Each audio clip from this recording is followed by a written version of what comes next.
سلام عرض میکنم خدمت شما دوستان عزیز. سال نو رو تبریک میگم. امیدوارم که سال خوبی رو داشته باشید. سالی همراه با شادی، خوشحالی و آزادی بیشتر، آزادی عمل بیشتر. البته آزادی همچنان کم هم نبود تو مملکت ما. یک اتفاقاتی میفته که حالا ما خیلی در جریانش نیستیم، ولی الان ملاحظه بفرمایید آزادی کم و بیش هست. گوشی میدم دست عروس. گوشی الان میدم دست جادوگر. الان گوشی میدم دست شیخ. سلام بچه‌ها، میخوام گوشی بدم دست پرستار عزیز. گوشی میدم دست پلیس. گوشی میدم دست ومپایرا. گوشی میدم دست فرعون. گوشی میدیم دست بیناموس دلغک. گوشی میدم دست کاپل اسکلتی ها کسکشا. گوشی میدم دست کتفومن بتمن. گوشی میدم دست ملوان. گوشی میدم دست زندانی. گوشی میدم دست فرشته. بله، همونطور که ملاحظه کردید نمیدونم کجا میگیرن این مراسماتو. چرا ما رو کسی دعوت نمیکنه؟ چه جوری میرید پیدا میکنین این مراسماتو؟ یه نفرم محض رو خدا پیدا شه ما رو به همچین مهمونی های دعوت بکنه. بعد دیگه چیزی نگم از پرستار جمع دیگه. امیدوارم که هر کجا که هستن پرستار جمع خوب و شاد و سرحال و سرزنده باشن دیگه. اگه این صافی افته من همین الان پا میشم میرم درس میخونم. خب نه این که شانسی بود. این هم شانسی بود. این آخرین بار خدایی این فکر کنم میزش خرابه. آره میزش خراب. اینجا بزنم دیگه این بیفته واقعا میرم درس. اینم که شانسی بود. مبلم خراب. اینجا بزنم دیگه اینم یه شانسی بود. این اصلا اینجا نمیزنم. اینجا دیگه با نمیشه دیگه. این لبه که دیگه یه دونه برای بار آخر میزنم. اگه این افتاد واقعا میرم درس میخونم. بله داداش من، شما دیگه کار مادر شانس رو به هم دیگه وصلت دادی. یعنی هرچی شانس تو کل عمرت داشتی یک جا تو این ویدیو استفاده کردی.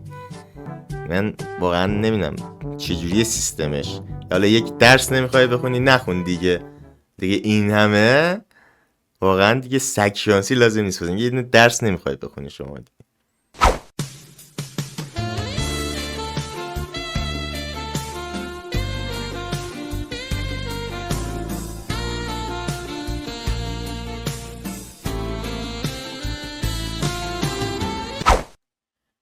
آقا چه لذت حرامی هم داشت میبرد اون آقاه که سیبیل نداشت، اونی که ریشاش همشو زده بود اینجوری یه لبخند ملیحی هم میزد و اصلا داشت عشق میکرد.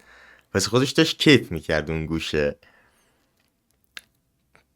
بله یه لذت حرام که میگن مال ایشون بود دیگه. بفرمایید.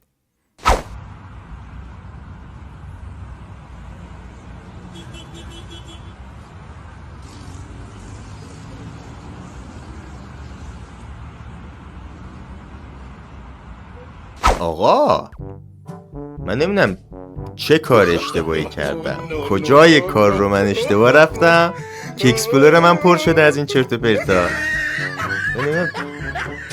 دوتا مرد با هم لذت میبرن بعد توی پارک اینجوری با هم دیگه لواطگری میگم چیه قضیه آقا؟ سیستم چجوریه خدا وکیلی؟ نمیدونم کجای کار رو من اشتباه رفتم. چی نگاه کردم که مثلا اینا اومدن ریختن توی اکسپلور من؟ فکر کنم باید با اسید بشورم اکسپلور من و یک ریستی باید بکنم. بفرمایید.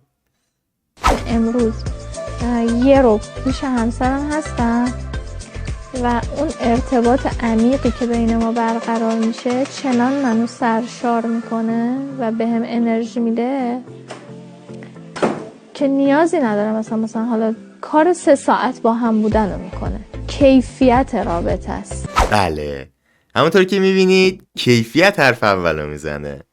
آنچنان ایشون سرشار بودن که توی یک رو کار چند ساعت رو انجام میدادن.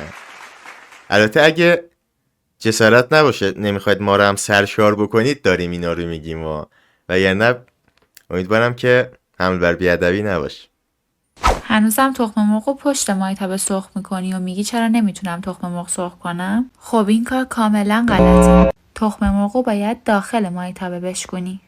این ویدیو رو بفرست برای اون دوستت که به آشپزی علاقه داره تا اونم بدونه و دیگه اشتباه درست نکنه. بله، ما تا به امروز اشتباه انجام میدادیم. ما تا به امروز اشتباه میکردیم که میرفتیم توی دستشویی میریدیم. باید میریدیم تو هیکل شما که اینجوری ملت رو چسخل گیر نیاری واسه خودت. برای چی؟ کم شو پدر سگ.